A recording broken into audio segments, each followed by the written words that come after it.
Obviously 9/11's anniversary was very recent. Kind of always try to watch a good doc on it. There's so many out there. I actually came across this one from 2017. It's called The Man in the Red Bandana. Oh. And it's really super interesting because it's basically a story I'd never heard of. Wells Crowther, he was 24 years old. He was an equities trader in the South Tower, World Trade Center, obviously, and he died in the collapse. And then after all that, the family grieving and stuff, his mother started reading eyewitness accounts, and many who survived getting out of the building were describing a man in a red bandana helping them. Oh. And it turns out their son always had a red bandana with him. And ever since childhood, his father, he wanted a handkerchief like his father, and his father was telling him, this one's for show. And then he gave him a bandana, and it's like, that's the one you actually use, which it's good because I never knew that. So when I wear my 3-piece suit someday, I'll have a bandana. But he always wore this red bandana as a kid and growing up, and he'd get teased for it because he'd always have it on. Do you guys ever feel like, and I'm just going to ask this really quickly because I don't want to take up too much time. Do you guys ever feel like when the anniversary rolls around and you come across some of the footage that you feel slightly depressed and kind of sad like you did? Because Steve and I were talking about this. I was 13, I think. So I was pretty young. Yeah. And couldn't process a whole lot, mind you. Oh, yeah. So. I mean, yeah, adults had trouble processing. Right. I was 19 and, I was just, the whole day was just, 62. You're 62. You look great. You look great. Not bad. DMT. Happens when you sell your soul to the devil. Right. No, yeah, it was just like a day of shock. Like I remember being in college and they dismissed us for the day, and You're in college and I'm 13. I know. I feel really old. Orlando on a business trip. No shit. Yeah. Holy shit. Was I 33 or 4 or something? I don't know. Jesus. But so you were trapped there for a bit. That was on a Tuesday morning. I flew in on Monday. Yeah. And wasn't set to come home until Friday.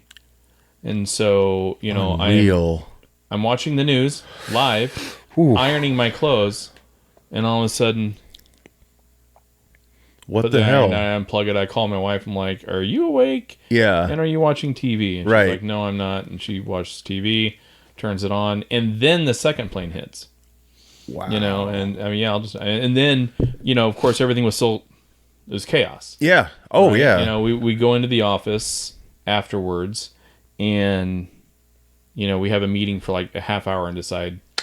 Yeah. That's it. Yeah. And so,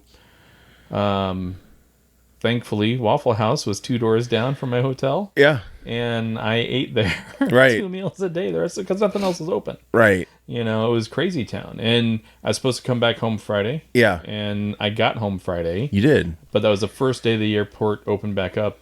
Wow. So you didn't rent a car like other people did too? Yeah. I had a car and, but I was there. I had a car while I was there. But I was able to get on a plane. I was only an hour late.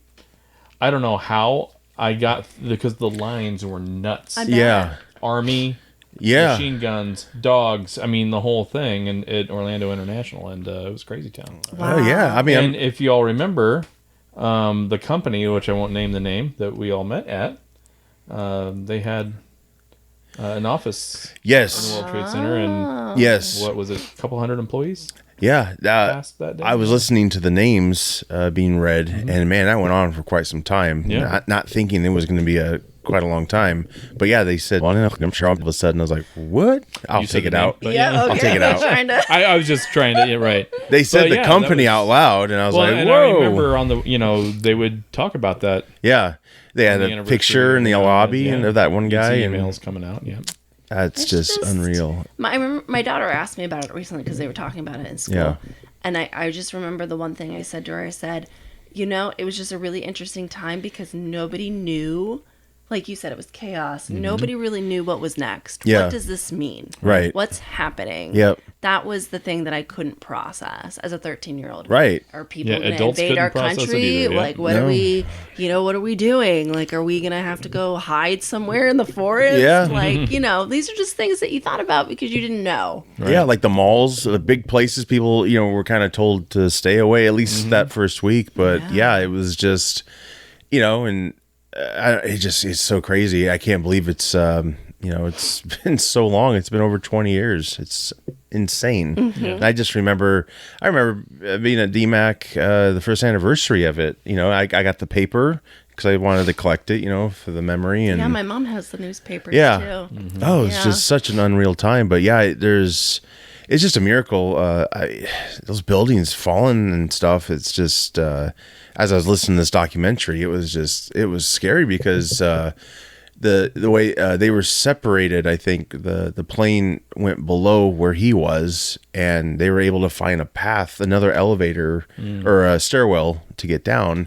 And he was like, he was an athlete, he was a volunteer fireman, just really had a urgency to help people, and he was sprinting up and down the stairs, he would get people to go down.